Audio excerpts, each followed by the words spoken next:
Hi, everybody. Welcome to the Coronasphere Lounge. I'm your host, Bill Whittle, wearing my spectacles because I'm at my desk. Sorry for the black background. It's all I could arrange on short notice. Wanted to get like a white backdrop with a kind of a color wash, but we're stuck with this. So anyway, it's actually a little more dismal looking than I wanted. So anyway, yeah, coming to you here from the bunker at the center of the earth. Me and Victor von Doomblank are down here fighting for supremacy.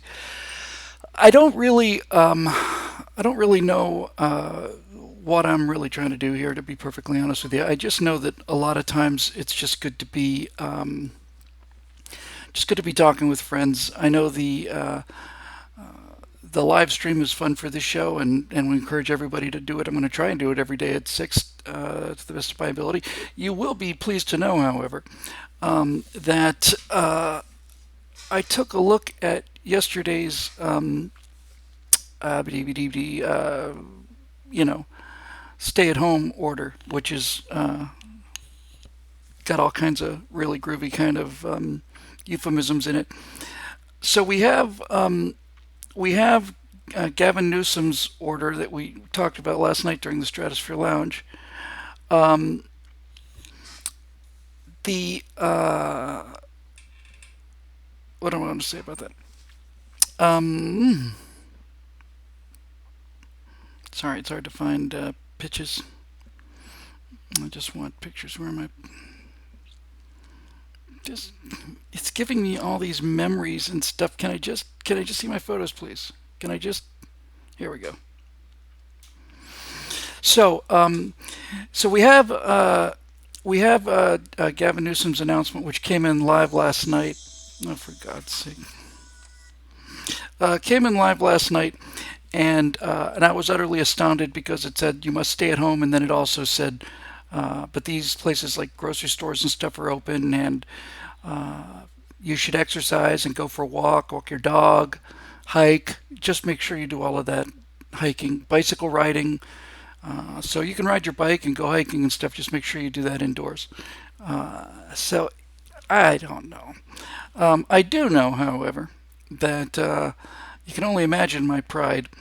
Gavin Newsom issues this statewide thing, and then I think almost immediately after that, LA Mayor Garcetti also issues a series of guidelines called Safer at Home. So you'll be safer at home, and there's no doubt about that. There's no question you'll be safer at home. He didn't call it martial law lockdown because safer at home sounds better. But what the LA guidelines were basically saying, okay, sure, you can obviously go out by, I will say obviously, because when Gavin Newsom made his announcement, none of this was obvious. It was just stay at home. You're required to stay at home as of midnight tonight, and no clarity about anything. Anyway, Garcetti's office for LA County on the safer at home thing did list a lot of stuff. It did say things like, yes, of course, you can go grocery shopping, you can go pick up medicine, you can go, you can get gas for your car, you can do all of these things. And then, but what they really don't want is they don't want, people going to work or just going out for a drive or going to the beach or whatever the case may be. So that's kind of the lockdown. But the part that I liked was it was in effect for all residents of Los Angeles, except for vital, people working in vital industries, people who need to keep working, no matter what's going on with the economy. So that would be like firemen, obviously, and doctors and pharmacists and stuff. I just did a little screen grab of the list. It would have been shorter to make a list of the people who weren't exempt, but just to give you an idea of the people that are allowed to be out and about in Los Angeles County. Funeral home workers and morticians. I just happened to come on that first. That, honest to God, was not the first thing I meant. I just did a screen capture. Carpenters, landscape. These are people who can go to work. Carpenters, landscapers, gardeners, property managers, private security personnel, and other service providers who provide services to maintain the safety, sanitation, and essential operation to properties and other essential activities. Now, down here, up above, of course, is firemen and doctors and all the rest of it. Here's what also you're allowed to do. If you work for banks, credit unions, financial institutions, and insurance companies, you can go to work. Businesses providing mailing and shipping services, including post office boxes, can go to work. Laundromats and laundry services are open. Here's some more people that can go to work. People who work for newspapers, magazines, television, radio, podcasts, or other media services. Now, I just should probably warn all of you that as a member of the critical infrastructure for the nation in the recovery from this terrible virus, I may get the call at any time. So if I have to duck out, it's only because the emergency podcasting alert has gone off, and they need somebody to comment on a situation desperately, and in that case, I'd be able to go. So if it turns out you hear a siren blaring and I shoot out of this seat without any exploration, I just wanted you to know what was going on. Now. I know it must be hard for the rest of you out there who are not members of critical infrastructure to understand how seriously we take that. But speaking as a professional, providing a service without which the country has no chance of recovering, really, I just want to tell you that I don't think it's going to affect our relationship. The relationship between just regular common Americans and then those of us who are cleared for special access on account of our irreplaceable social function. I don't think that's going to get in the way of anything we do from this point forward. So anyway, just enough about that. I have heard now that I've seen it pretty much verbatim. Looking at Peak Prosperity and a bunch of other feeds, and there's some of them are more pessimistic than others, needless to say. But I haven't heard today's report, but I think his headline was something like "Here comes the boom." That sounds about right. Let me have a quick peek at this. There will be much of this kind of silliness. Anyway, I think it was called "Here Comes the Boom." It's give me a second.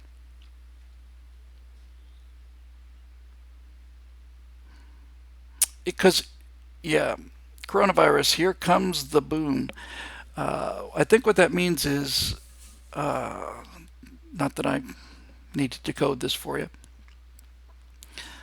There has been a lot of people wandering around who are infected and didn't know it. The lockdown procedures and the self-quarantine procedures were started to be put in effect a week ago, and got more extreme as the hours go by. More and more states now seem to be doing this. So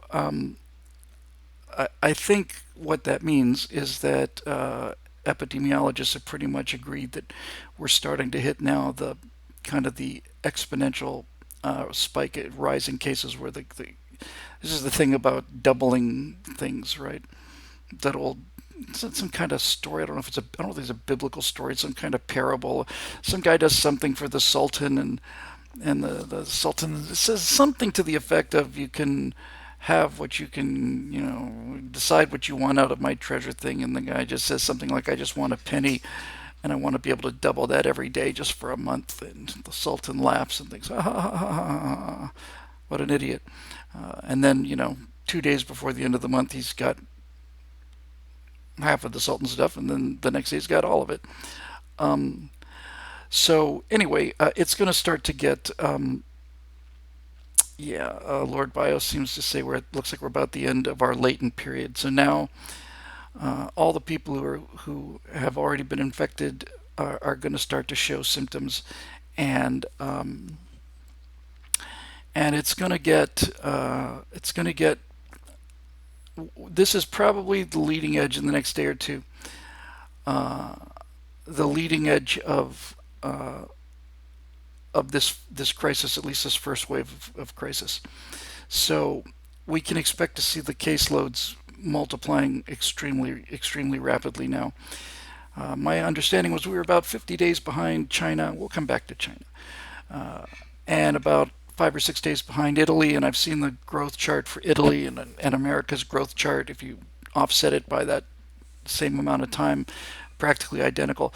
So things are really going to start to expand now in terms of just the total number of cases. So, needless to say, the more people you test, the higher number of cases go up. And so what we don't know how many cases there are, and we won't know how many people have been infected with this until they start to get symptomatic. And even then, we probably won't have any handy data on that unless they go to the hospital. So it's you know it's interesting. So we I have a just an honest to God scientific curiosity, and on some level it's just that. There's so much other stuff to talk about, but on some level, I just have a profound scientific curiosity about how effective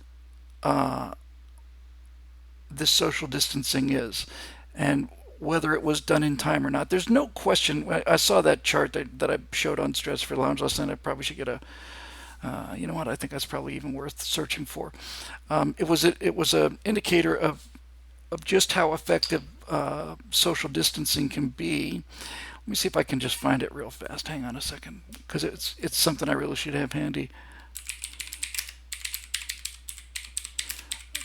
And yeah, here it is. Oh, don't give me that. I don't want. Here we go. So we'll put that over there. Great, sweet. And then we'll bring this in. Come on, babykins. Did you not? All right, let's do this. Hang on a second. Gonna add an image. Sorry about the delay.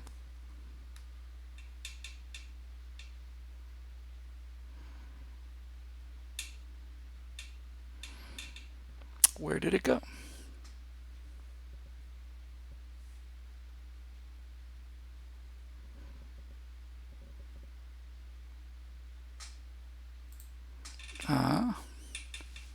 I honest to God do not. I just put it on the desktop. I don't see it. Hang on a second. Social distancing. Yeah. Should be there. Oh, sorry.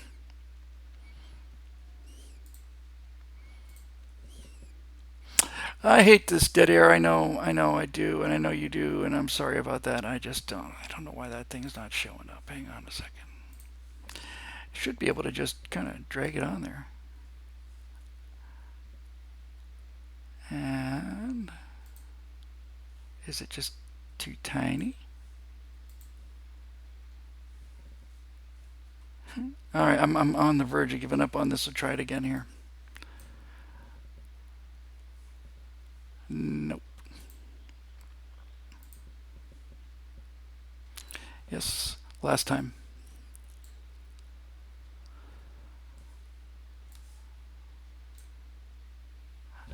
I don't know if it's loading. In any event, I've got it in front of me. I'll have it prepared for tomorrow. I'm tired of this dead air nonsense. So basically, again, just to go over it, the it's just such an important chart. I just hang on. Maybe I just rename it.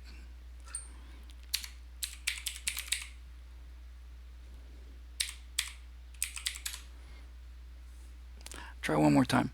It's important. It's worth the trouble here. Okay.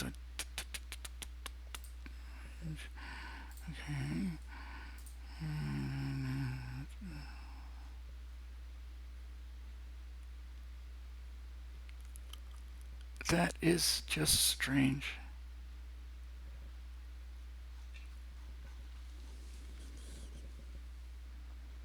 Okay, well, I don't know what to tell you.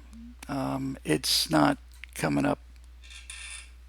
It's just very weird. Don't do that. Cancel that. It's all right. Anyway, to hell with it. I will have it by tomorrow. Um, it's it's really quite astonishing how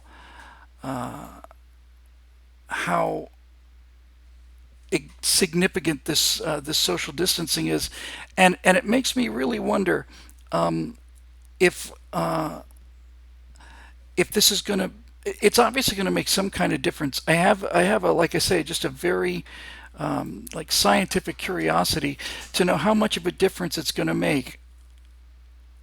I I don't know. I do know that we seem to have been doing it ahead of Italy in terms of like day one, disease plus one or whatever you want to, call it, infection plus one, whatever that first day was. But in any event, it's really remarkable how quickly. Yeah, we're seeing a bunch of different ones. It's, well, needless to say, it's exponential, and it's just shocking. I've got a really good, clean graphic. It just won't load. Um, but it really is quite amazing. And so the question is, how much good is this going to do? Is it going to is it It's going to do some good. There's no question about that. How much good will it do? We don't really know. Um, I guess we're going to find out. And I'm wondering if anybody out there, and probably talking to you there, Lord Bios, or anything, at what point will we start to see data? I mean, surely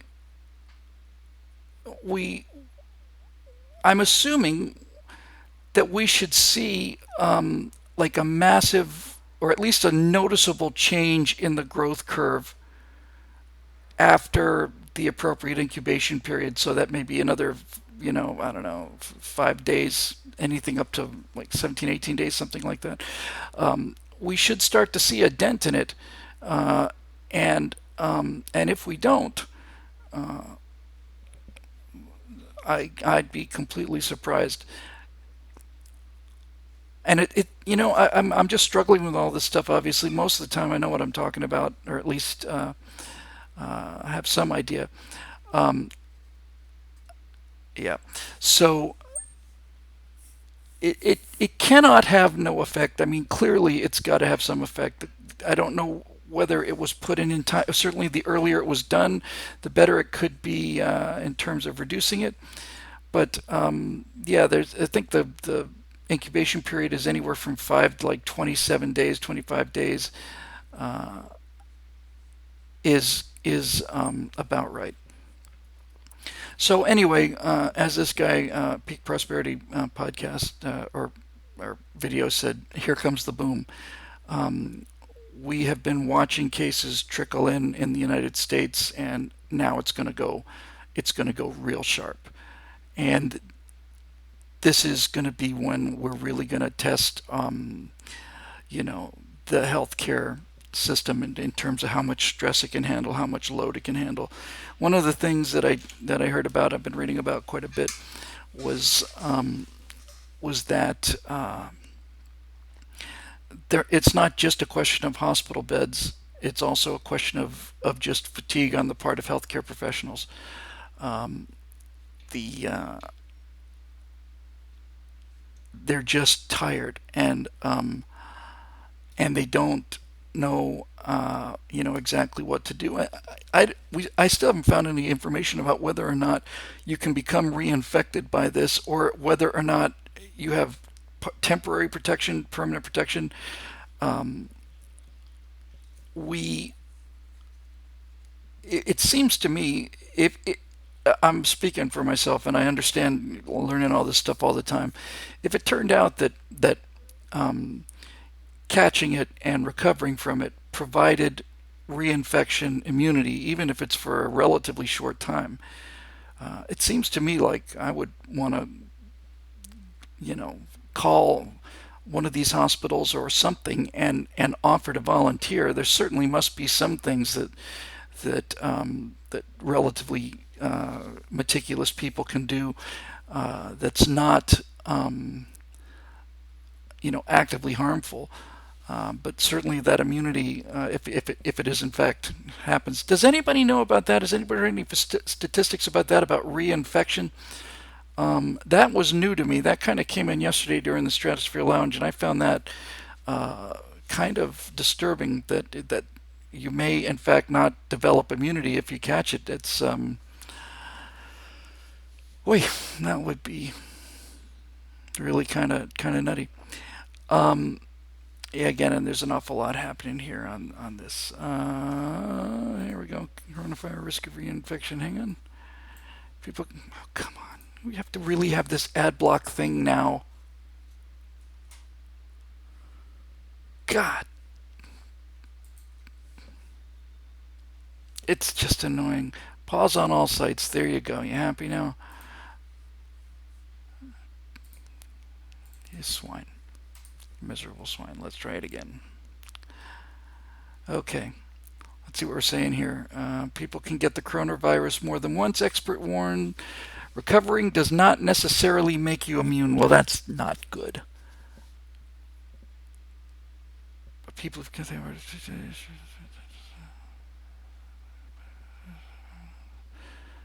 That's not good.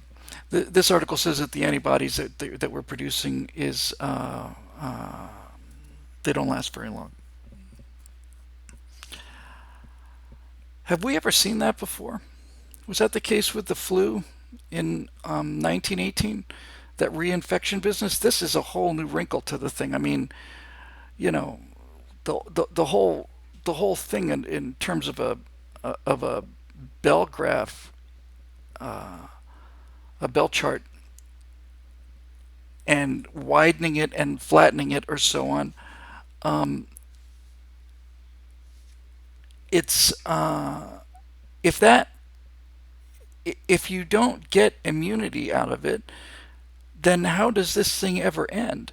I mean, it just I don't really understand that. I suppose it's the same question as well that the cold never ends, but you know, I'm sorry, I hate to keep doing this. We're going to be learning as we go on this Chronosphere Lounge.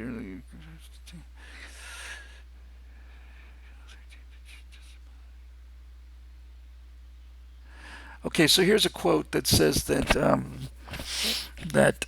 13 people were discharged and then later tested positive but weren't showing symptoms. I suppose the symptoms are the thing that really matters. One of the things I remember most clearly when I was a limo driver, um, this would be in right around 89, 90 when the AIDS was really starting to cut deep and everybody was terrified. And the great thing about being a limo driver, I was driving people to and from the airport. I was driving executives. And one of the people I picked up at about 2 o'clock in the morning was a guy who had been at an international conference. Turns out he was like one of the leading AIDS researchers in the world at the time. And he was in the mood to talk, and usually, Um, anyway, I was talking to him about AIDS, and he had a bunch of things to say about AIDS, and uh, not to turn this into AIDS, but basically I said, I'm worried, everybody's worried. And he basically said, are you gay? I said, no. He said, do you use intravenous drugs? I said, no. He said, then you don't have AIDS. Just like that. But one of the things that he said was that they were having a real difficult time, and that the vaccine for AIDS, which we still don't have, as I understand it, was very difficult. And he said right now, this is 1989 dealing with HIV. He said right now our efforts are being focused on slowing this disease down in terms of how long it takes to kill you. And he said, and I said, what are you talking? You're slowing it down to, give you from 6 months to a year or 2 years, that kind of thing. He said, no, we're trying to slow it down so that AIDS won't kill you for 80 years.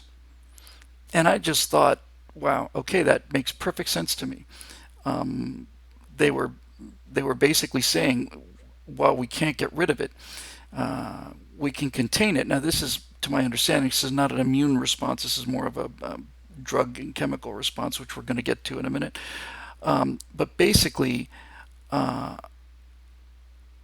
he said that the key to it is to keep the virus count down low enough. And even if you can't eliminate the viruses or have the immune system protect them, if you can if you can limit their reproductive rate, probably down below the rate of generating new cells, then you're basically, it's going to take you 100 years to die of this virus. That is starting to look like, um, you know, where they are now. Uh, this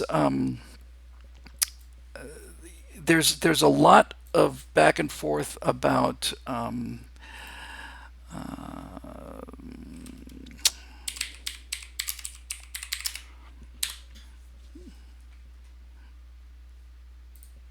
lots and lots and lots of data on. Just looking at this again. Is this a new? Yeah. So I'm looking at an article here from yesterday, and it turns out that a lot of, and I think this is really really helpful. Um, it, I mean, hopeful. Obviously, the chloroquine test results were extremely encouraging, and they look like they were working on people in France with practically 100% uh, ability to either eliminate it or prevent you from getting it. And I just able to glance at this article. I don't want to read it on camera because it takes so long.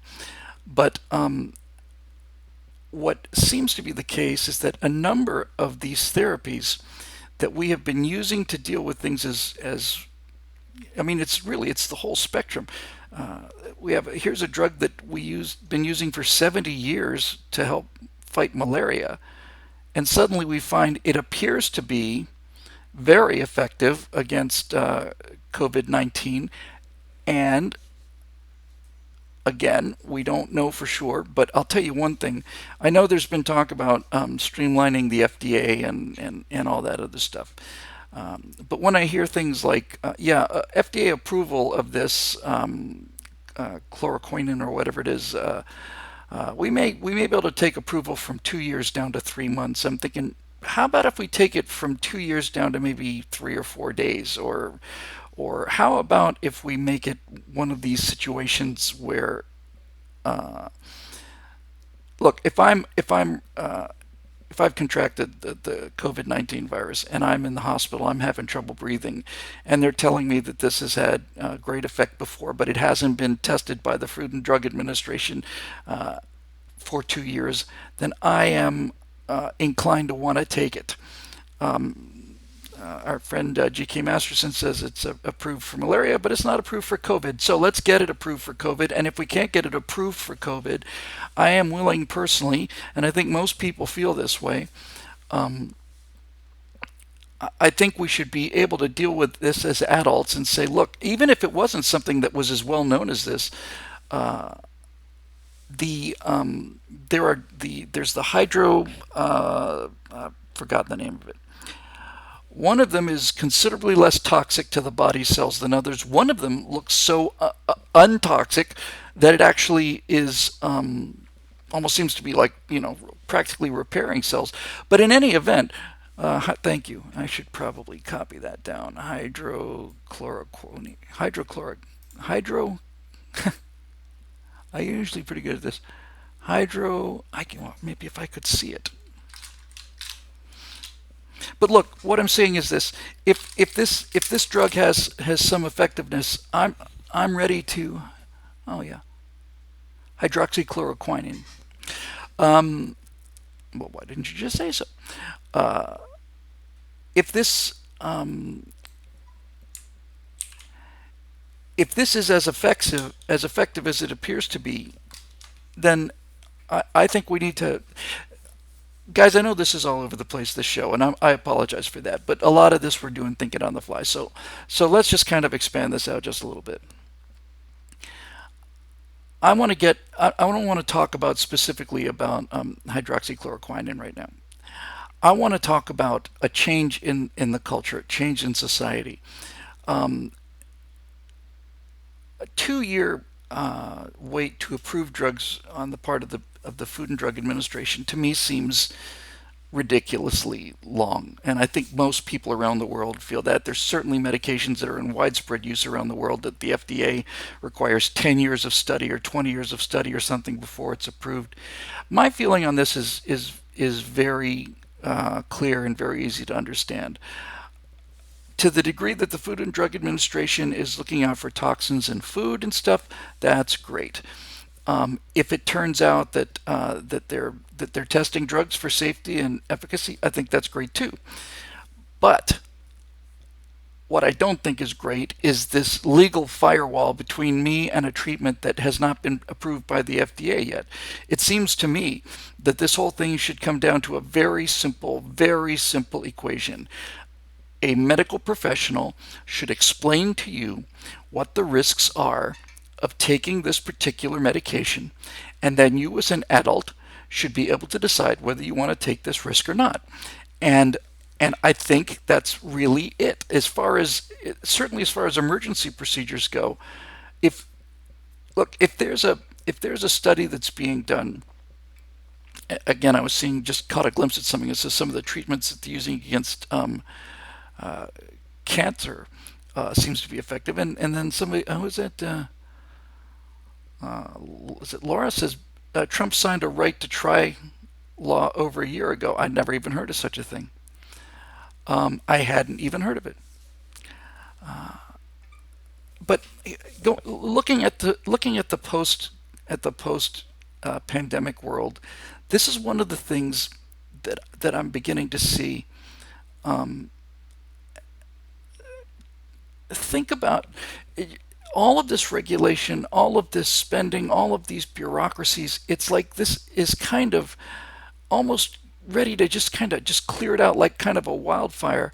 Um, and Lord Bios points out that the FDA is trying to find out what these side effects are, and that's important work. And I'm not denying that, and I'm not one of these people that say that shouldn't be going on. It's appropriate that the FDA should be testing these drugs and extensively to find out just exactly what these complications are or might be, or what drug interactions are or might be, and then so the doctor can advise the patient and the doctor can make an informed decision. And they can't make an informed decision or give informed advice until they know what this thing does. So I get all of that.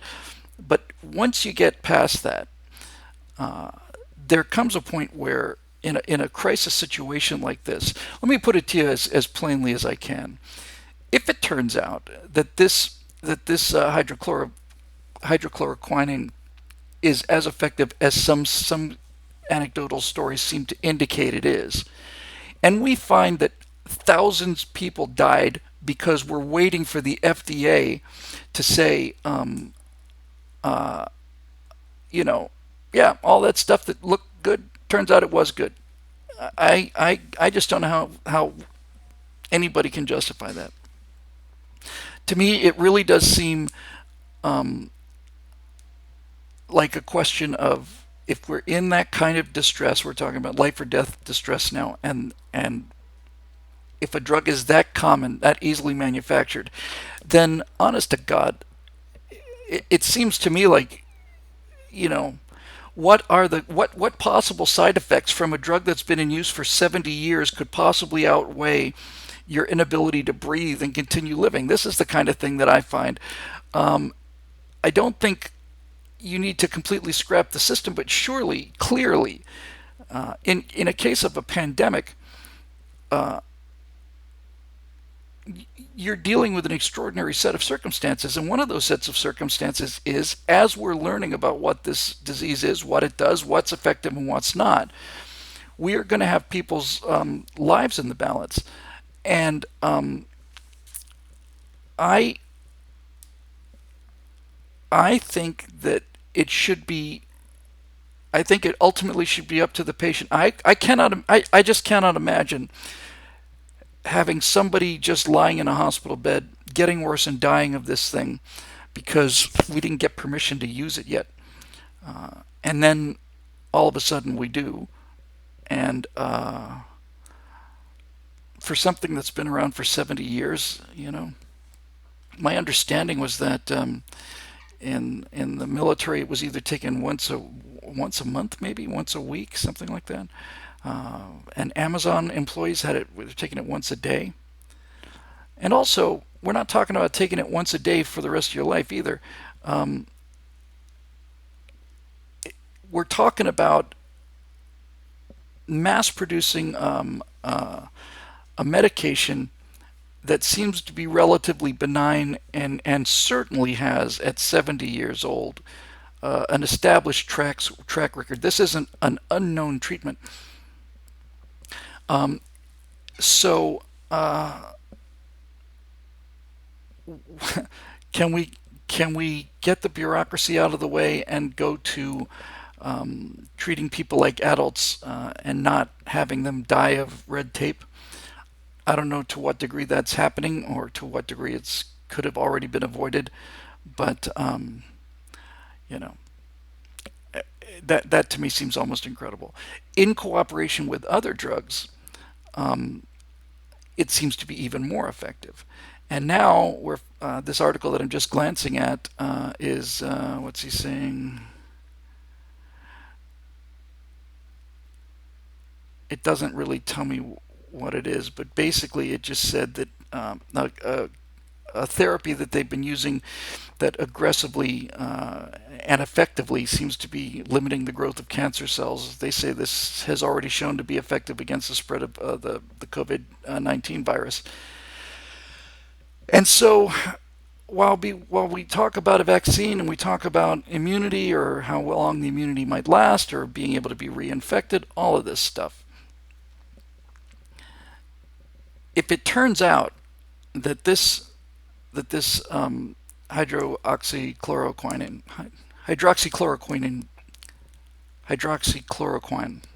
if it turns out that this is effective, then why don't we all just take a recommended dose of these pills until this virus either mutates itself into a safer form and we can add it to the rest of our flu shots, or we can continue to work on some kind of a vaccine for it. Really, right now, we just need to keep people alive, and we need to get the economy going again. We can't. We need to go back to work. So presumably, we will see an announcement about it in the next few days. Some people react poorly to it. Yeah, I don't doubt that. Maybe it is something that you hold back on until you've got it. But I don't know the answers to these questions, but somebody needs to be asking them. And now on to something a little bit different and a little bit more disturbing. I saw this interview with Stefan Molyneux. Let me go get the guy's name.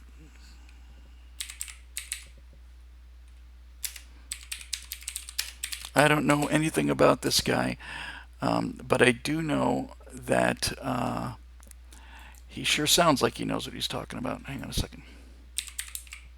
Because I did listen to the podcast, and here we go. And he was telling a really kind of amazing story. Where did it go?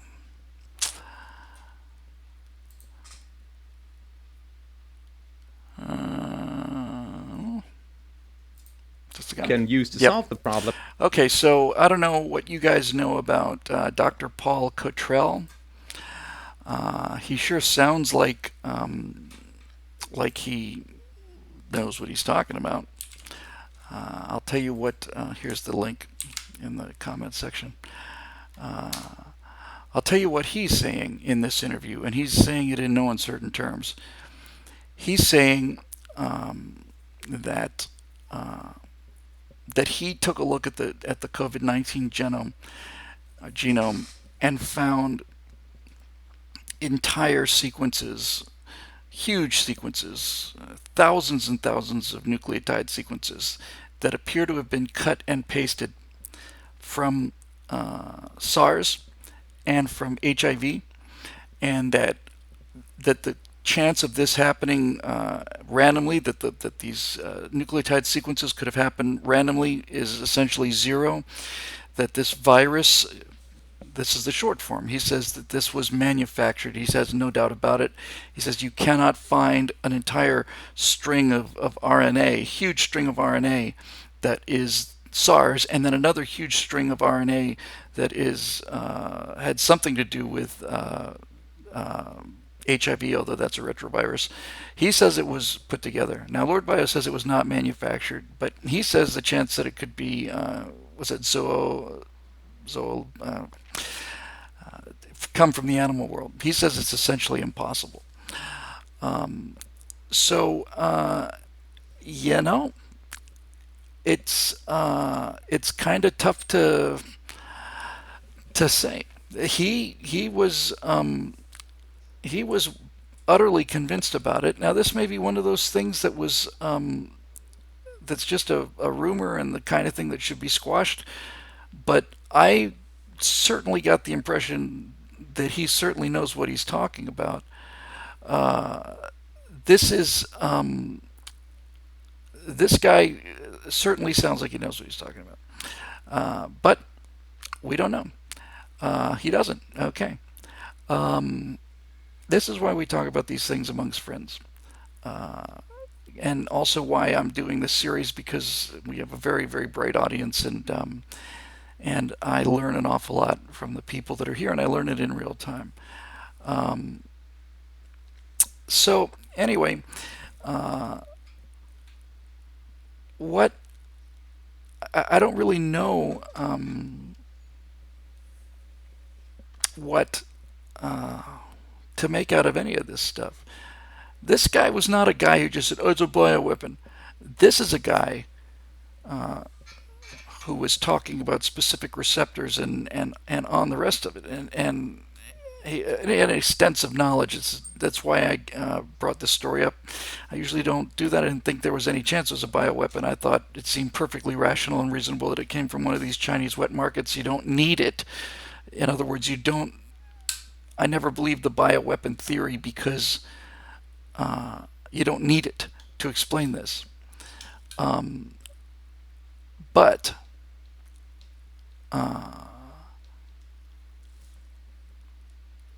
this statement, the specific statement, was that there was a lot of cut and pasting, that it looked like it was manufactured. I thought that was a convincing argument. Now, as we've discussed before on this show, you can make any argument sound convincing, and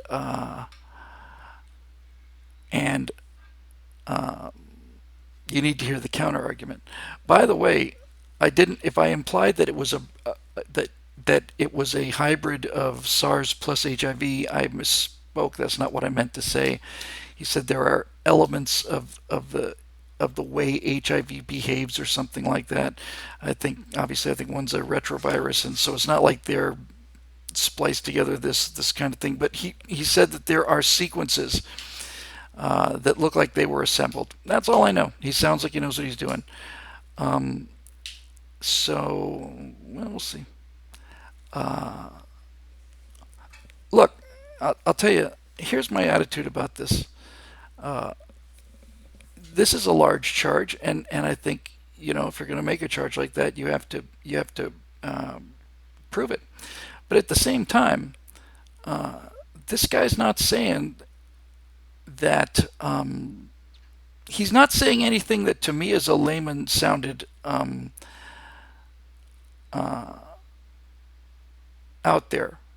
To me, he had the ring of credibility in terms of the level of detail that he was talking about. He was going into tremendous, tremendous detail, and talking about how there was something about this virus that he used the term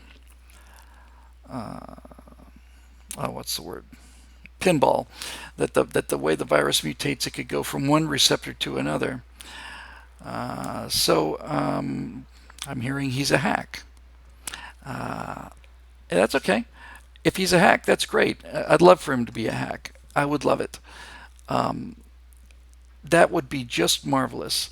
So when somebody makes a compelling argument, such as the works of William Shakespeare were actually written by Edward de Vere, 16th Earl of Oxford, I go, wow, that's an impressive line of evidence.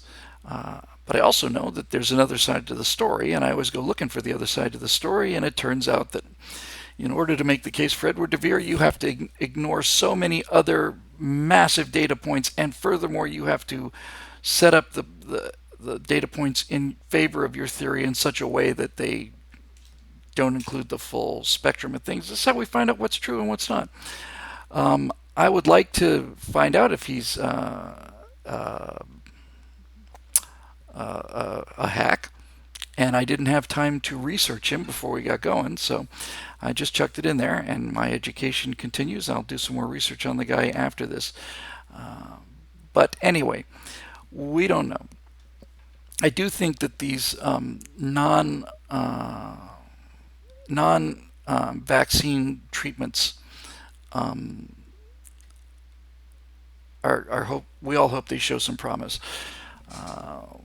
We don't know whether or not this thing is going to be sensitive to the seasons. There was some hope that summer might save us, as the rumor went, and it's starting to fray a little bit around the edges. So anyway, probably learning from this first show, it's probably not too good for me to speculate about things that I haven't gone a little bit deeper into. But anyway, it does seem that SARS and MERS and COVID-19 come from the same place. So something's going on over there, and it could be just as simple as this idea of these wet markets as being the perfect breeding laboratory, the perfect laboratory for getting a virus out of the animal kingdom and into humans. You could not improve upon these Chinese wet markets. And the fact that they're disgusting on top of it is something else. Here's the thing, though. Did I misspell Coronasphere? It doesn't surprise me. Here's the thing about China.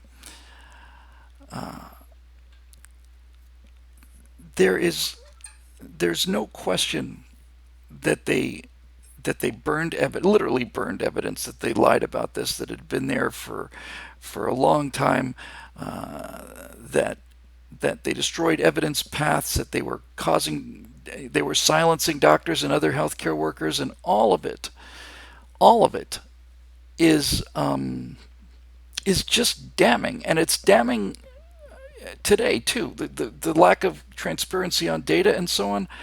I think they're going to pay an enormous price for this, no matter how much the media tries to throw themselves in front of that bus for them. I mean, right now people are rightfully more concerned with trying to contain this thing than they are with doing the detective work to find out where all this stuff actually came from. But it will happen, and I honestly think that Lord Bio says they did the same thing with SARS in 2003, and potentially as well in 2009, where there were numbers of these outbreaks that didn't quite get out of the box, and China just flat lied about it. And I noticed that a couple days ago they blamed it on U.S. soldiers. We just heard that in the comments section. Do I have a bouncy camera? That to me was the one that was like, okay, I see. and that's why and that's why I thought Donald Trump's response to this was, no, I'm going to start calling it the China virus because they said that our military basically uh, caused this thing, and he found that offensive, and I find it offensive too. So anyway, um, I really do think that it's not just the Chinese leadership that's going to pay a price for this. I think the entire Chinese model is. Let me rephrase this. I've been saying for quite a while we're past peak progressivism, and I'm utterly convinced that even well before this virus we were past peak China. Um, they cannot. Uh, you can't function like this anymore. In a if you're going to be the if you're gonna live in the forbidden palace and treat the rest of the world as the outlying provinces and stuff, that's your business. But you can't do business with them the way you've been doing business with us. And and this is kind of the thing too that keeps coming back to me in terms of this kind of post pandemic world. Things are going to be different. They're going to be a lot different. Um, One way is that I think China's going to really take just an enormous economic hit once people stabilize and the wreckage is there. I don't know how much. It's I guess it's impossible to say what could have been done if China had been forthright in the beginning, but it's entirely possible that this could have been contained. But no, they decided to lie about it. So you know, this whole thing is gonna change, and our dependency on China is finally coming to the fore, where we no longer have the luxury of ignoring it because it hasn't happened yet. I think that the confidence in the news media continues to fall every day. I think most people realize that they are in full on panic mode, and we know why they're doing it. Um, and just to make sure that this whole blame goes around, this business of, was it four Republican congressmen and plus Dianne Feinstein dumping stock after they had uh, uh, a secret COVID-19 briefing, that's just repugnant. Those people uh, should not be reelected to Congress. Um, and there's just today's just one of those days that just seems so transitional to me. I can remember the first week or two of this thing really starting to like come home, not just okay, so there's a pandemic in China or epidemic in China, um, but it's like I'm trying to make sense out of these waves. Um, uh, in terms of what's going on, how does it feel? Um, and one of the things was at first was just kind of this, oh, it's come on, let's just let's just get it over with kind of thing, and then you start doing the numbers and so on, and I think this is the week of waiting. On some level, waiting is the worst part. Virtually everybody who's ever been in combat says that when the fighting starts, it's actually a relief. It's the waiting that is that's so hard, and and that sounds about right. We've been preparing. We've been doing all of this, you know, social distancing and just knocked the economy completely off the rails, and seems to be the week where we really don't know. We really don't know what what's going to happen, and not knowing is the worst of it. But unless I'm utterly misinformed, um, we're going to start knowing. We're going to start in the next few days. We're going to start seeing how many of these cases, how many people are developing symptoms, and how many people are going to the hospital, how many people are going to the hospital and not making it out of the hospital. We're going to start to get some numbers on that, and kind of see how we're doing and get an idea on whether or not the social distancing has had an effect. Where we still don't know the answers on some of these, non-vaccine treatments. That's kind of up in the air. So to me, this feels like up in the air land. It's like nobody knows nothing. Ain't nobody knows nothing, and that is on a lot of ways more stressful than not knowing. Even if the news is bad, people want to know. That's why we're just sitting here talking about it right now.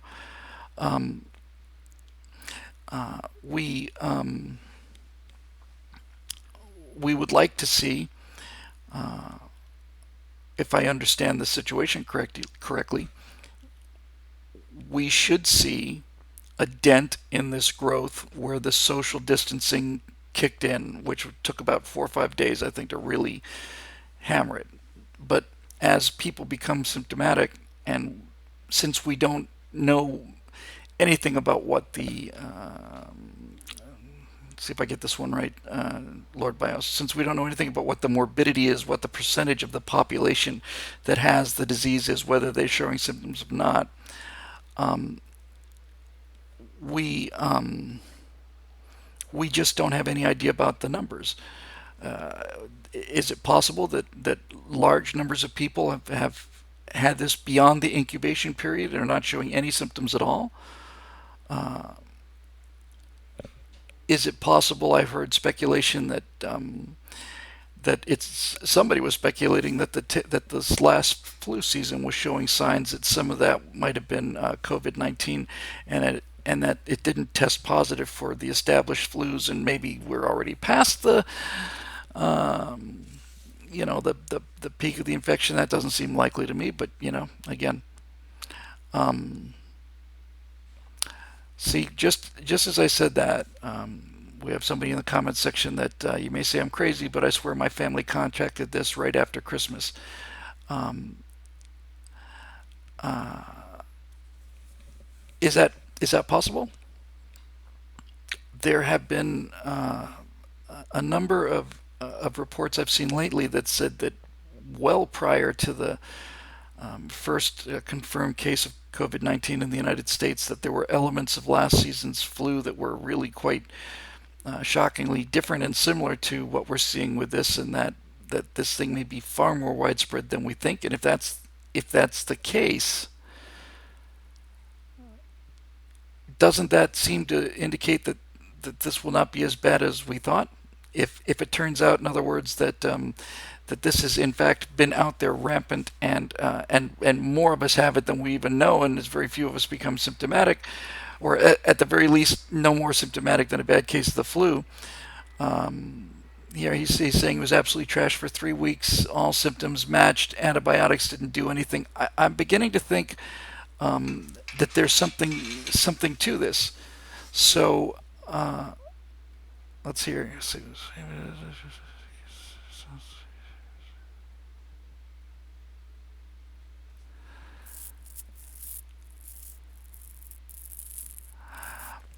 The the problem, of course, is that we don't know we don't know how many people are infected. We just don't know. It would be great if every single person in the country could be tested. I'm interested in. I'm very interested in finding the number of people who test positive for this and have not developed symptoms or may not ever develop symptoms. I'm also very curious to know about people who may show positive for COVID-19 who were experiencing this extreme flu symptoms that we were talking about even back in December of last year. I'm very curious to know if you were one of those people that had that really nasty flu that some people have been describing 2 months, 3 months ago. I'm wondering if those people test positive for COVID-19. My understanding is that they did not test positive for a lot of the flu strains that were out there. So if it turns out that that's the case, then this has been with us considerably longer than we think. And if it turns out that the overall rate of infection is the overall rate of contagion anyway is much larger than we thought and has been here for a longer time. I don't know. I don't know. We're gonna have to see, I guess. Anyway.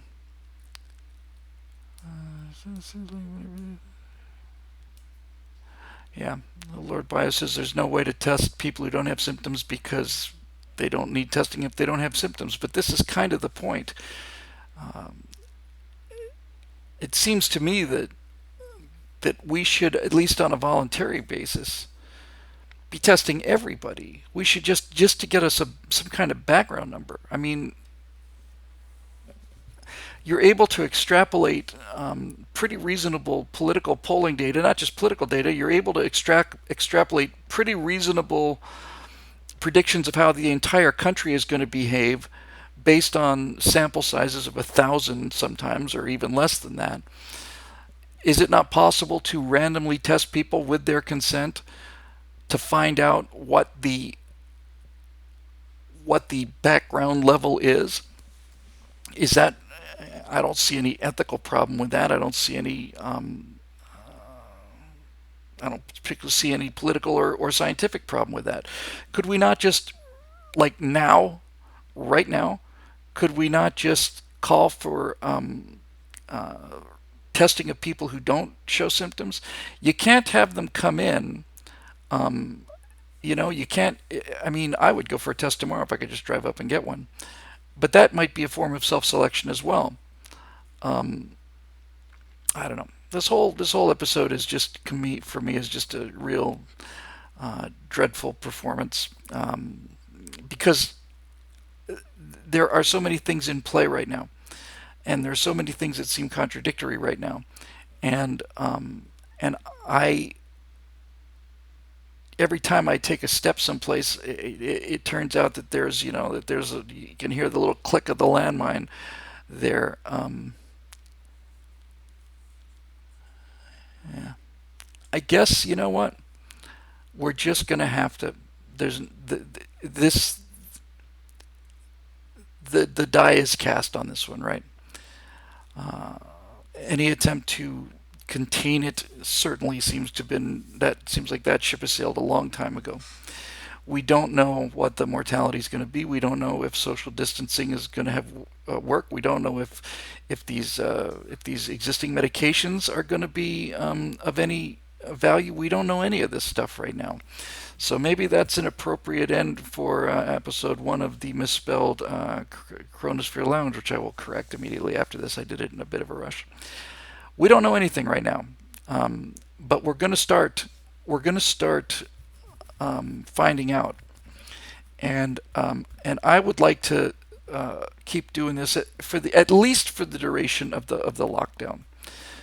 Just so that people can always have a chance just to get together and talk about it or listen to it or whatever. I expect I'll be more informed tomorrow than I am today. And to the degree that this has been of any use to anybody, no one is more shocked than I am. It's tough to say. I will tell you though, there are some things that I do feel like I am somewhat qualified to talk about. Clearly, medicine is not one of them. But I am I'm very impressed with much of what I see, and a lot of what I see I am extremely unimpressed with. But the stuff that I'm unimpressed with was stuff that I already was unimpressed with. I already knew that the media would do all of these things, and I already knew, and so on. I'm impressed that Governor Cuomo and Governor Newsom and even Omar credited President Trump with the actions he's been taking. That heals so many wounds. When I hear something like that, it just makes me, it's like I can exhale. Like there are things more important than this politics. And and for them to come out and say he's doing a good job is great. It's really encouraging. It's really encouraging. It feels really good. I think I mentioned this on the Stratosphere Lounge. It's so strange, but my personal experience has been, and I've heard it anecdotally as well, that whenever you talk to people who've been through some tremendous, unbelievable, traumatic experience like the Great Depression, World War II, the bombing, the Blitz, all that stuff, they almost uniformly say it was not only the most memorable time in their life, that makes sense, but on some level it was also the happiest time of their life. That that that there was something about the experience of shared danger that made them feel more alive and more human. And I'll tell you one thing, and this may be the good news inside all of this. Right now, just as a quick poll of the people who are watching this either live on or watching this particular version, this episode 1 of the Coronasphere Lounge, right now, how important does transgender bathrooms seem to you? You know? And I don't want to limit it just to the left either. This is the kind of point I was making, occasionally before the pandemic, was that because we don't have anything serious to worry about, we continue to increase things that are really not very threatening or important. We have to raise them up to the level of being worried about, because on some level you can make the case that we're worry machines, and that our ability to worry about things has a good predictive value at significant emotional cost, and and as the old saw goes, if there's one tribe of people that has got the worry gene and others don't, and the worry gene decides to post a sentry at the mouth of the cave at nighttime to protect against leopards, and the ones that don't worry about anything don't, then pretty soon the non-worriers are out of the game, and you're left with worrying as having a strong natural selection advantage, and that certainly seems to make sense for me. But it is kind of like almost like a zero sum equation. It's like if we don't have serious things to worry about at an extremely high level of worry, then we will find things and we will raise them to that level, and then we'll worry about them. There's something really cleansing about this, morally cleansing and ethically cleansing, and it's kind of like, this virus on some level. You ever have your computer just like slow down? It's like, and then you reinstall the operating system, or at the very least you look at, you get one of these disk doctor things, and you run it, and you find out, I only have 13,940 ad bots that are running simultaneously. I didn't know that. And on some level, I think the worse that this gets from a biological point of view, the stronger we're going to get, and the smaller these political differences become. In any event, we faced big threats before. This one doesn't look like it's going to be on the magnitude of the Civil War or World War II, but it looks like it could be the most traumatic thing to happen to the country since either World War II or Vietnam. Certainly, I think it's exceeded 9/11 in terms of impact, and it's really just getting started.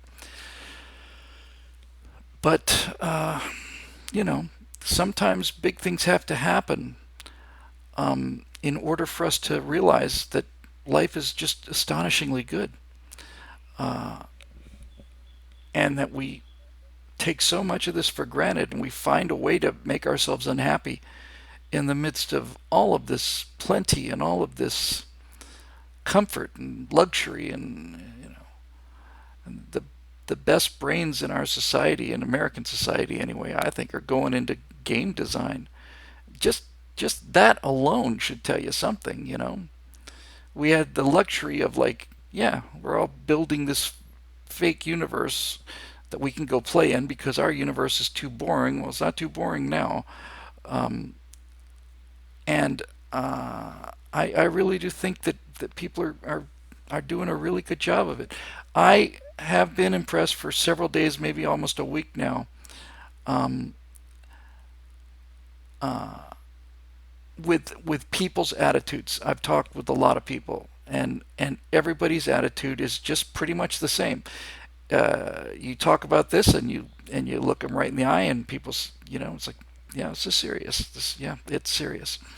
You know, you're going to be all right. Well, we're going to take a big hit here. We're going to take a big hit there, but we'll get through it, and that seems to be uh, the case now. So um, that's that's it. John Galt USA was talking about this thing that I did not come up with. I sure wish I had. But basically, this cycle of civilization that goes back to the beginning, all civilizations, the entire long course of history. Uh, hard times make strong men make good times make weak men make bad times, and it's just around and round it goes.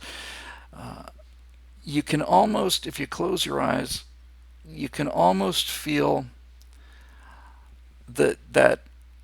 So up until this virus, we've been in the um, weak men make bad times mode, and morally times have been getting worse and worse and worse. You can almost feel that transition now. You can just barely sense it on the horizon, that we're moving from weak men making bad times into bad times making strong men, and that should be people, obviously. We're going from weak people making bad times, which is what I've seen pretty much my entire adult life, and we're starting to get a sense out there of now bad times are starting to make strong people, and there's something tremendously encouraging about that. Um, it's I don't know. I've been proud of. I'm not entirely enamored with how everybody's handled this in terms of politicians or individual people. There's some things that I think we could have done as a nation that was considerably more rational. But with all of that said, um, I have not seen anything um, that looked nasty.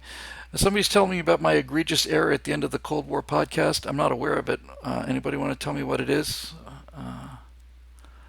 There's always a delay here. We just released one yesterday, to the precipice. Some major error I have apparently made. If I know what it is here, it's probably going to be too late to do anything about it, but we'll see. Somebody's furiously typing now as we watch. I don't know what that error was, but a couple people have mentioned it, so let's see if we can find out. The reason we're not getting an instant response is because somebody's typing furiously. A date being wrong, I don't think is going to be enough of it to be considered an egregious error. I must have made some gigantic mistake that I'm not aware of. And we've had pretty good, we've had researchers at Daily Wire going over the whole script, and generally they find like one item every 3 scripts, which is not terrible considering I'm doing all this off the top of my head. But I'm going to, the sub incident happened in 1962, and I said 1963. Okay. Yes, it must have happened in. That sub incident happened in. It did not happen during the Cuban Missile Crisis. Is that what you're saying, or did I just misspeak the year? Uh, okay. Um, I might have just. If I just misspoke the year, it's not something I'm proud of. But at least that's not like uh, I got something, critically like backwards. Um, my understanding, clear understanding, was that the situation with the sub, the nuclear torpedo, happened during the Cuban Missile Crisis. And if it turns out that I got a year wrong, then it's probably because I kept having to come back and put dates in. But uh, yeah, this is no, it's no, it's just not about a Soviet. It's about the submarine was in the blockade. It was heading towards the quarantine zone. They dropped practice depth charges on it. They thought they were being depth charged. They had one nuclear torpedo. Both the captain and the political officer um, had agreed to launch that nuclear torpedo because that was ironclad policy. And by a miracle, the guy who was in charge of the actual group of subs happened to be on board that particular boat and flat out refused to launch it. And they needed all three of them. Just once they needed three people. Um, and Telex says I should get on this and do coronavirus 2020, what we saw. But I'm not. I'm not. I might be able to write that, 5 years from now. I certainly can't write it now. It's just strange and unpleasant feeling to be standing on ground that's shifting so fast. Anyway, if I made a mistake on the year, I'm sorry about that. But that story blew my mind. If you haven't seen the current or haven't heard the current episode of the Cold War, what we saw was released today, I think, or maybe last night. Uh, and it's called To the Precipice. And it's a real good episode, I think. So, anyway, I hope you guys like it. There was a story that I discovered in that episode that really did genuinely blow my mind, and I just kind of outlined it. So you might get a chance. Might get a chance to look at that. I'll just take one last thing here. Telex is asking personal feelings on Trump's response thus far. Uh, I think, I think his response once he started appearing with medical specialists is unbeatable. Um, I really do. I saw the woman whose name escapes me on Fox last night, and I thought she was just absolutely terrific. I thought she was a great, great, great balance between being careful, being factual, not going down any roads of speculation. She seemed extremely knowledgeable, and at the same time, she seemed very optimistic without coming out and saying everything's going to be great. She just she just seemed to be the perfect spokesperson to me. And man, at least what I saw on Fox the other day was she was just so uh, you know so protective of President Trump. It's like, well, as the president stated, and when the president did this, president did that. I thought she was fantastic. And it's in dark blue, so I can't even read it. But somebody says, "I'm glad we have a businessman president instead of a politician." That's exactly it. Um, when I heard about the testing with Target and Walmart and all the rest of it, I thought there's that could never ever ever have happened under the previous administration. It just simply could not have happened. Um, And the genius of it, you got these incredibly common things that everybody knows where they are. They have huge parking lots. They're built to handle enormous numbers of people in and out every day. Unlike the oh, there's a shaky camera. Unlike the DMV or whatever. And what you know what genius. And by the way, this is something I meant to talk about earlier, and we can wrap up with this. This business of invoking the Defense Production Act, or whatever it's called, that's really, really important. If if it turns out that any of these drugs are showing promise, it would be nice to think that every single drug manufacturer in America could ramp up production and start sharing the load on this and start to just get it there. Oh boy, I hear that police stormed in New Jersey stormed a church service tonight. Well, that is disturbing.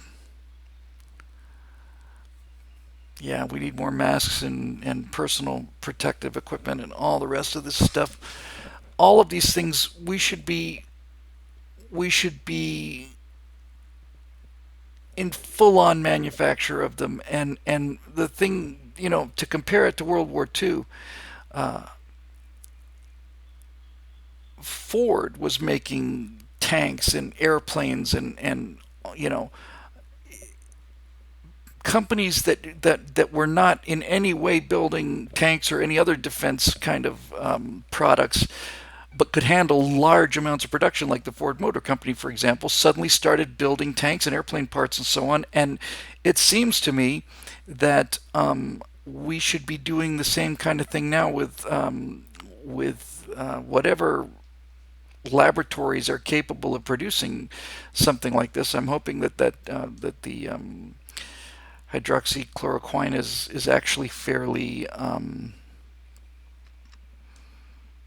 easy to manufacture, and if it turns out that it is going to have a significant impact, then I dearly hope that we're making it anywhere, everywhere. I'll make some in my bathtub if you give me the formula.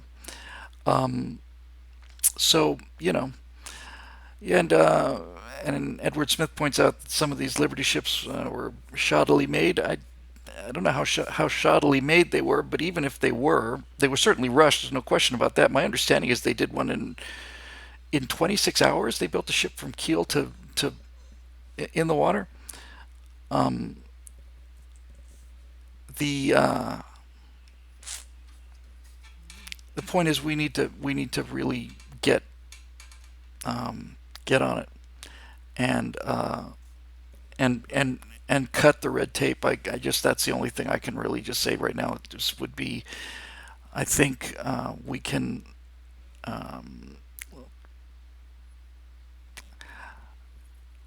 As if there's not enough of a threat out there, the idea that people are suffering because of bureaucracies and not just sensible procedures, but crazy procedures at this point when something looks like it might be doing some good. That would be really tough. So my opinion of President Trump's response has been very, very high. To the degree that people say he was kind of downplaying it in the beginning, I was too. I think most people didn't really understand exactly how serious this was until they did. So,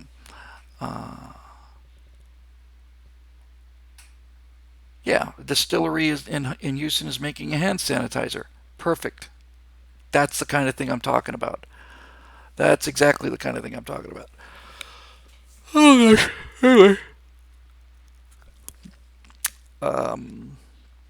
So we'll see. The next 2 weeks will tell the tale, and we'll have some idea about how well all of this kind of last minute interdiction has worked. we'll have an idea about what the mortality rate is in the United States, given our healthcare system and so on. 2 weeks, we should know about, at the very least, about some of these drugs and their interactions and so on. Um, and I don't know if anybody has a handle on. I guess we won't know when the peak of the pandemic strikes until we have reliable data of fewer cases coming in. Right now, I heard that China is reporting the first day where they didn't get any new cases, no new domestic cases, that they had a couple of imports and stuff, to which I assign zero credibility. And this is another reason why Chinese behavior has been so criminal. Because if it turns out that this data is true, we have no way to believe it and no reason to believe it. Um, Once you've done as much as China's done to shred the capability, the credibility, uh, I I don't know. I don't know. Um, anyway, I think one of the things that's also going to happen is as these infections start to become, as the people infected with it start to become symptomatic, we're going to be seeing more and more and more personal stories of people we know who are uh, who are going to be dealing with this, and they're going to either be recovering or not. But I suspect the huge majority of them will be. And the more people we know who've come out of the other side of this infection, this pandemic, whether they're susceptible to reinfection or not, I think that once we start seeing people experiencing it, um, with our friends or other people, I think that's going to be a big part of coming to grips with this. Right now, it's still kind of this unknown thing out there. But in the next 2 weeks, we're all going to know more people who have who've come down with this. I know three personally. They're ones that it was like a moderate head cold. Another one said no, much worse, and you know we'll see. But this is the time of the great unknowing. This to me seems like the moment in time where we know something big is going to happen, and we know that we're going to get answers one way or another. That within the next few days, we're going to start to really see what it is we're dealing with, and that in many ways is the hardest time of all. Is the just the waiting and the not knowing. So so far, everything I've seen um, uh, tells me that whatever we may have done right or wrong in terms of preparation, everything I've seen so far is that people are rising to this occasion rather than descending to it.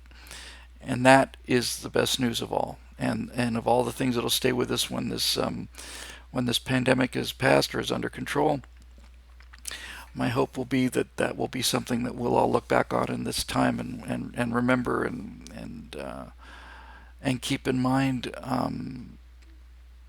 so that we have some perspective on what's important and what's not so important. So we will see. Um, so yeah, the self isolation continues. It's a matter of law in California. I think a couple of other states I heard were locked down today like that. In California, they say until April 19th. Could be extended past that point. Um,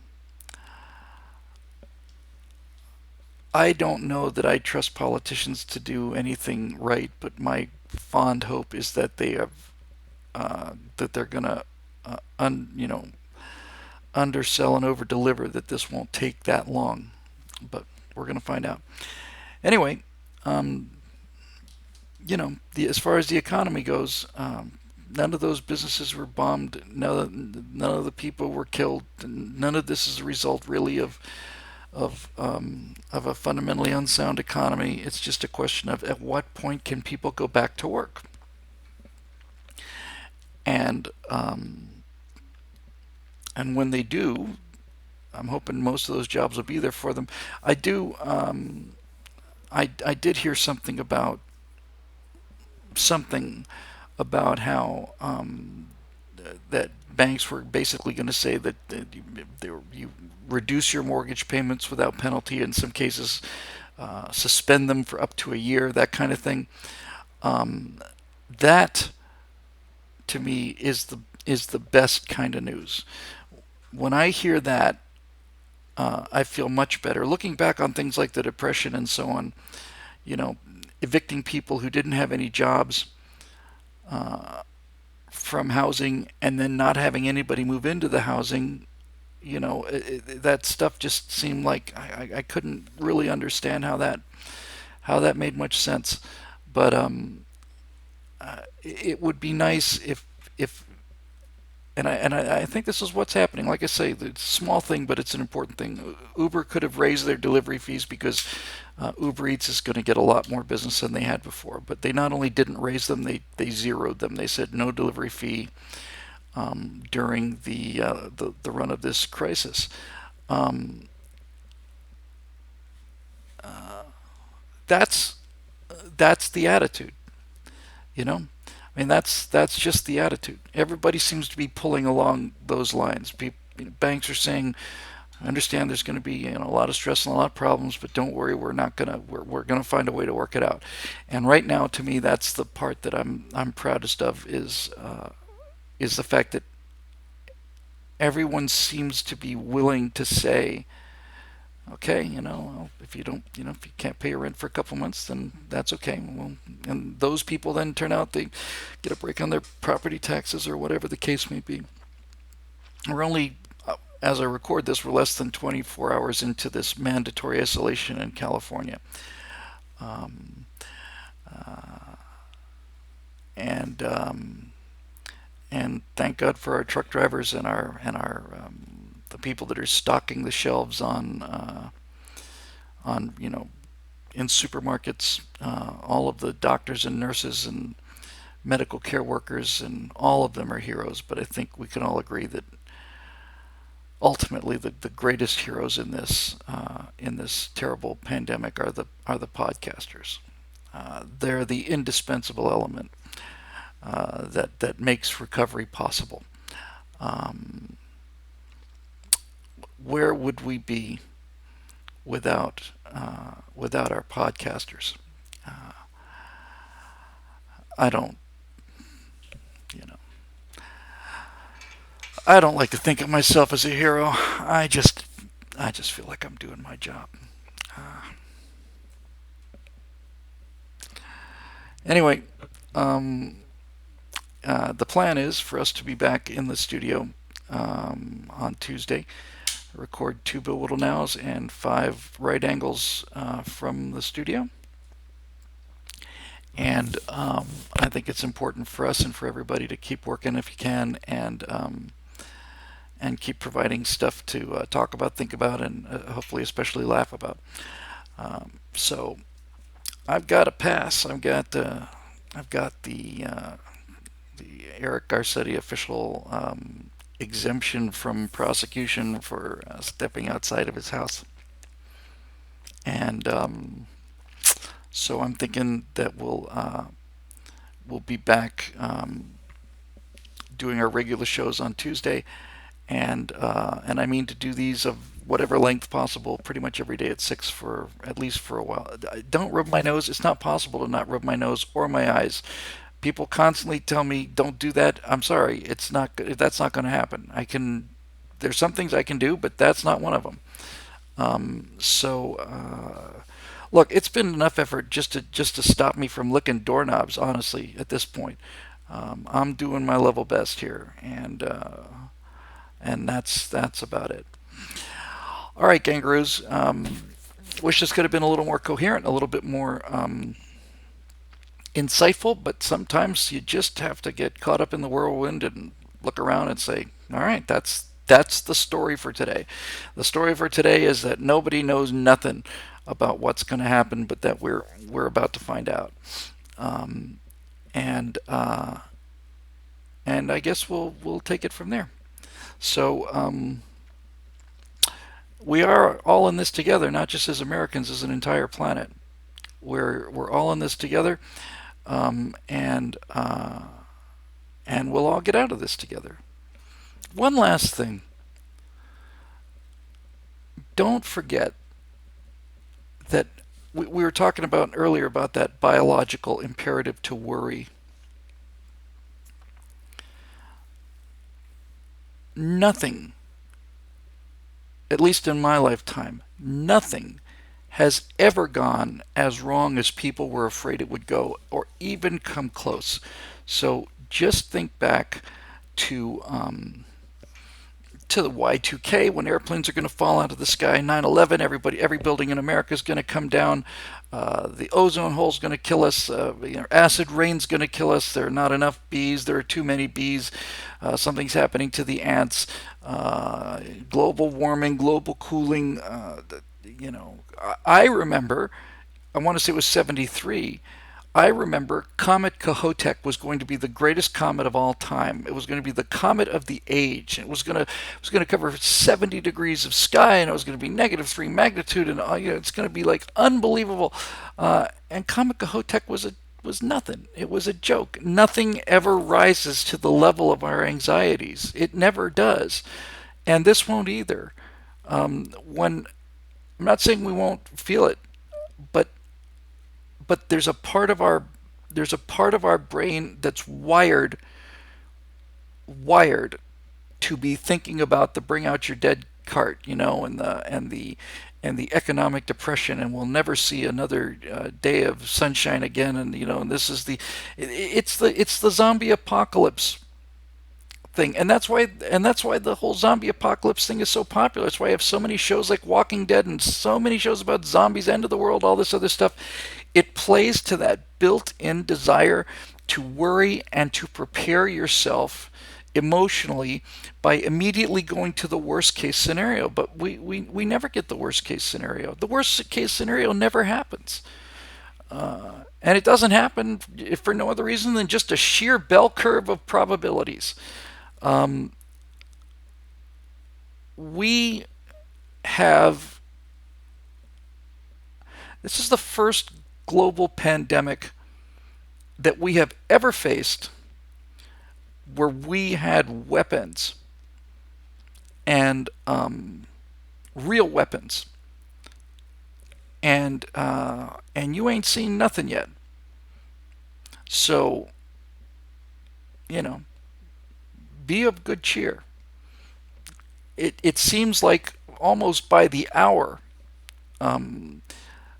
new results are coming in terms of things that can buy us some more time, or may in fact be essentially a cure or whatever. But we never ever have the worst case scenario. It doesn't happen, and it can't happen because we always are capable of going to a darker place than the place that we're going to end up in, because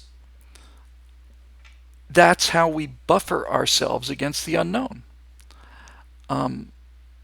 That's really it. We're buffering ourselves against the unknown. We are, no matter how much, no matter how much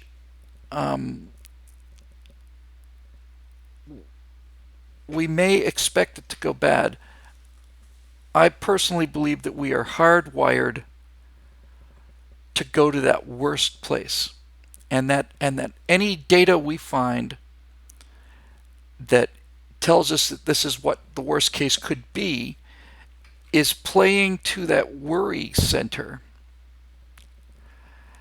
But we don't seem to have that kind of willingness to accept all of the unlikely or all of the unknown things that are going to happen that are going to be positive. And I don't mean just as a result of the outcome. I think this is going to be one of our finest hours, and I've felt that before this thing got really critical, and said so. And my interaction with the American people, California is considerably further along in the panic scale than most of you out there. But even here, in the neurotic center of the universe, the spindle upon which the neurotic universe rotates. Even here, people are cheerful and they're upbeat, optimistic, and you can tell they're worried, and you can tell that they're not taking this as a joke. But everybody is cheerful and positive and and determined to just hang in there and get it done. Oh, somebody told me a joke. Where did I hear it? Oh, I heard it last night. I heard it last night. I heard it last night playing Star Citizen. Where's it? Pretty sure it was from. See, I saw the name a second ago. Give me a second here.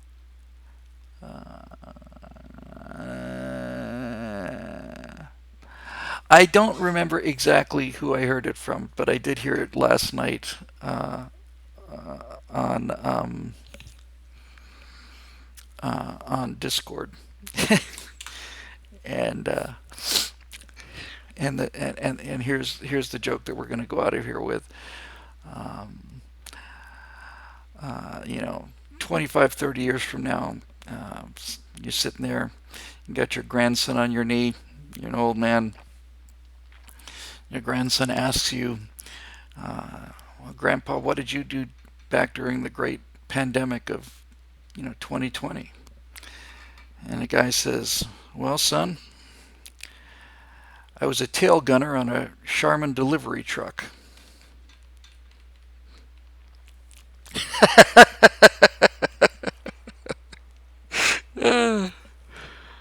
Yeah, that's just great. Um, anyway, that's the answer. This effing virus, it's they're just death machines. They don't do anything positive. Bacteria can be very helpful in a lot of ways. Viruses are these nasty, unbelievably nasty little accidents of nature that have caused us so much trouble and so much pain. And for the first time ever now, we got the tools to deal with them. And you know what I would like to see come out of this? This may be impossible, but I'll tell you what I would like to see come out of this. I would like to see some significant portion of money, something along the lines of a significant fraction of the Defense Department budget. I would like to I would like to have researchers working not on finding a vaccine or a cure for COVID-19. I want viruses eliminated from this planet. All of them. I want them all gone. I want to find a way to go for the big prize where it's not a question of inoculating people or whatever. Maybe it's spread by other viruses. I don't know. But if you ask me what my goal would be to take the virus, entire idea of a virus, this defective piece of DNA, I think you should take it out. Lord Bio says, do I have any idea how many viruses there are in the world? I am sure there are hundreds of thousands, if not millions. I don't care. I'm not talking about an individual cure for each one of them. I'm talking about something that goes out and destroys viruses. And if it's nanobots or whatever, I don't know. I'm not saying it can happen. I'm just saying that ought to be the goal, is like, we are going to find a way to get this entire phenomenon out of the planet. We're gonna put our best minds on it, which means probably game designers. Martin Archer says, and kill all the mosquitoes too. I'm inclined to want to go with the mosquitoes thing as well, but you never know what that would do to the ecosystem. Mosquitoes are food for other animals. I don't know a single positive thing that viruses have ever done, and I want major funding and real out of the box thinking in terms of, is it possible to destroy this freak of nature, this thing that's neither living nor dead. It produces nothing. It's just there to make us miserable. I want it gone. I do. I want them gone. I want them destroyed off the face of the earth. There must be a way. There must be a way to get these things. My first inclination is to go with a very, very, very, very, very fine mesh fly swatter. And perhaps we could have armies of people with huge ones. I mean, 4 or 5 feet wide, and we could just kind of swing down the street like that, just take them out of the air. I'm not saying that's the best solution, mind you, but I am saying I would like. I'm not this part. I'm not joking about. I think after this we should be at war with viruses. I'm not saying you can eliminate all of them, but I'm saying we should be at war with them, and not on the defensive. 100 million known viruses, peanuts, peanuts, nothing. We're talking about human ingenuity here. I'm going to war against these little bastards, and I think we ought to take all of it, all of our knowledge, and just go to war with viruses. I think that'd be just awesome. Awesome. They deserve it, the miserable bastards. And we've never, and this is the first time we've ever fought them with a chance to do something other than just sit there and take it. We got some swords now. We got some armor. Okay, so this one's going to be a fight. But after this is over, kill them all. Just every single virus that's out there, just kill them all. There's got to be a way. Must be a way. Spock, got to find a way. Anyway, that'll do it. Yeah, prions. I'm not afraid of prions either. All of them. It's time for human ingenuity to go after what you need to go. People say I'm getting silly. I'm not silly at all. I'm serious. I mean it. I mean it. We should have these bastards in the palm of our hands. We should know every single thing about them, and we should be on the constant surveillance of them. We should be aggressively out in the wild looking for them. We should have the equivalent of the dew line.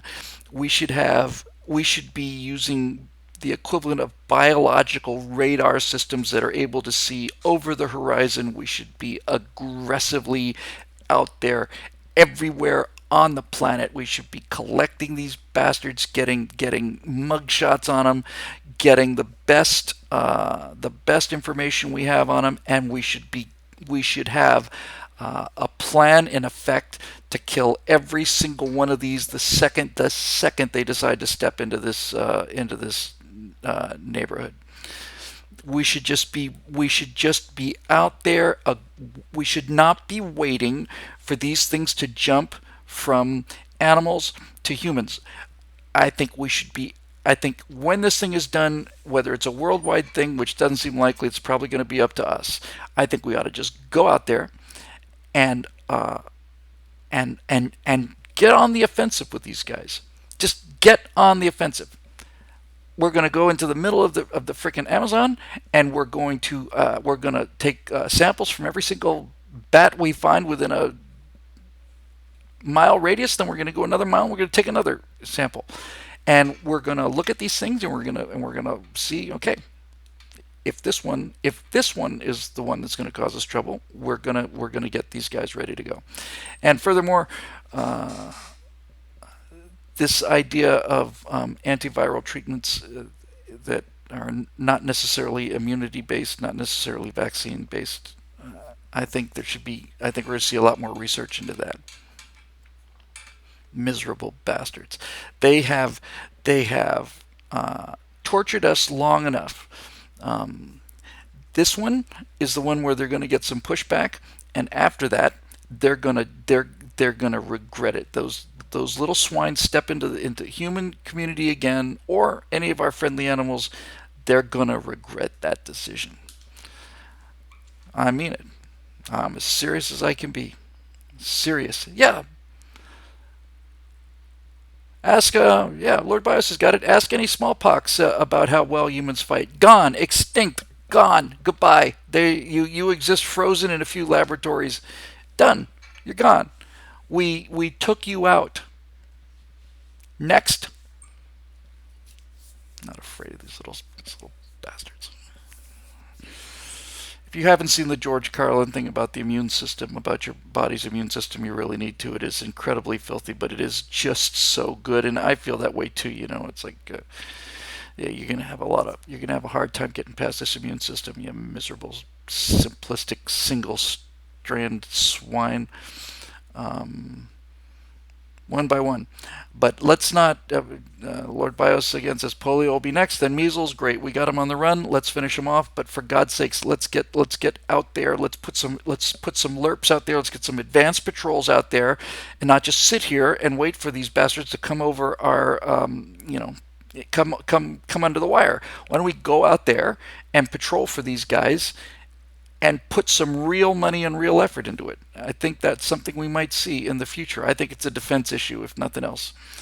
Get out there and get active and get on the offensive and just log them, identify them, come up with a plan for them, and then go after them in the wild.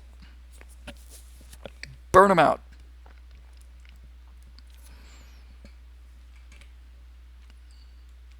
Okay, well, that's the end of this essential services announcement for the protection of the future of the United States of America. I have to go now.